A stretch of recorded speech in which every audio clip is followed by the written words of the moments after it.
नमस्कार, कश्मीर समाचार में आपका स्वागत है। जैसा कि हम सब जानते हैं कि पूर्वी लद्दाख के गलवान में चीनी सैनिकों की हरकत से जम्मू से लद्दाख तक लोगों में काफी गुस्सा है।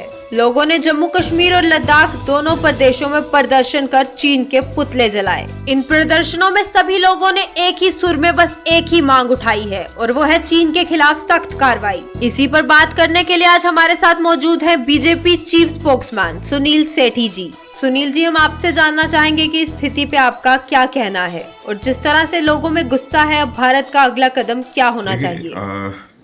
चाइना का जो कदम है, जो उन्होंने गलवान घाटी में इंट्रूड करने की कोशिश की हिंदुस्तान के एरियाज के अंदर, और जिसका हिंदुस्तान की सेना ने मुंह तोड़ जवाब दिया, जिसमें ये ठीक है कि हमारे 20 सैनिक जो है वो शहीद हुए, लेकिन चाइना के भी तकरीबन 45 सैनिक जो है उनको हमने मार गिराया है। चाइना शायद इस गलतफहमी में है कि जो 1962 में वो कर सके वो शायद 2020 में भी कर सकते हैं। देखिए, 1962 में भारत की फौज तैयार नहीं थी, भारत की लीडरशिप जो है वो वीक थी, रिस्पॉन्ड करने के लिए पॉलिटिकल विल नहीं थी, और उस टाइम पे जो असला और बारूद था हिंदुस्तान के पास, शायद वो भी जो है वो उतना नहीं था। लेकिन आज के दिन में भारत जो है वो सशक्त भारत है। भारत के पास फौज जो है उसकी ताकत है, और हमारे पास जो हथियार हैं वो आधुनिकतम हथियार हैं। जो दुनिया में सबसे बेस्ट हथियार हैं वो हमारे पास है, चाहे वो थल सेना के पास हो, चाहे वो एयरफोर्स के पास हो या नेवी के पास हो। और किसी भी मसले में हिंदुस्तान जो है वो चाइना से कम नहीं है, बड़े मसलों में हम उनसे ज़्यादा बेहतर हैं। तो और हमारी सबसे बड़ी जो मजबूती है वो ये है कि आज हमारी लीडरशिप स्ट्रांग है, जो रिस्पॉन्ड कर सकती है। जी सर, जैसे पूरे सोशल मीडिया पे कल से लोग यही बात कह रहे हैं कि 56 इंच का सीना सिर्फ पाकिस्तान को दिखाने के लिए, चीन के लिए नहीं है क्या? किसी को ये गलत फहमी है कि वो हिंदुस्तान जो है वो पाकिस्तान का मुंह तोड़ सकता है और चाइना का जो है उसमें कोई कमी पेशी होगी, तो वो नहीं होगा। जैसे हमने पाकिस्तान के साथ डील किया, हम वैसे ही चाइना के साथ भी डील करेंगे। अगर हम पाकिस्तान के घर में घुस के उनको मार सकते हैं, तो अब चाइना के घर में भी घुस के उनको मारेंगे। चीन पूरी दुनिया के लिए आतंक बना हुआ है। हिंदुस्तान में उसने ये हरकत की है।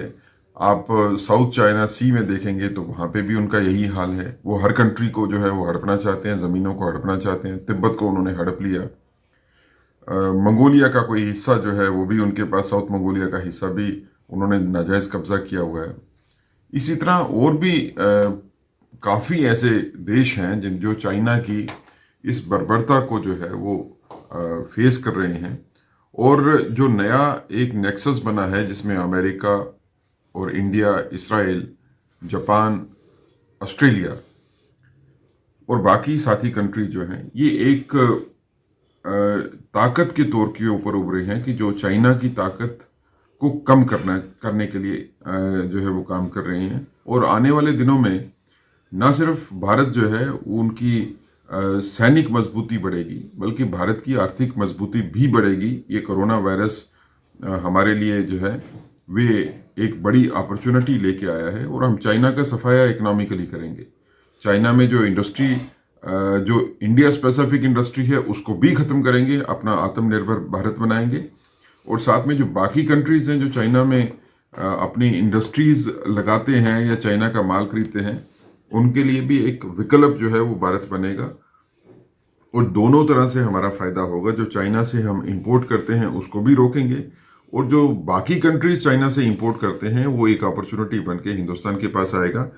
सशक्त भारत बनाने के लिए पूरी की पूरी जनता को इस टाइम राजनीतिक विचारधारा को छोड़ के सेना के साथ खड़े होना चाहिए, देश के साथ खड़े होना चाहिए। आज के दिन में कोई कांग्रेस का या कोई भारतीय जनता पार्टी का या नेशनल कॉन्फ्रेंस का या किसी और पार्टी का जो है वो नहीं है। हम सब भारतीय हैं, और सब भारतीयों को जो है वो एकजुट होके चाइना का मुकाबला करना पड़ेगा, और तभी हम इनको हरा सकते हैं। Thank you sir.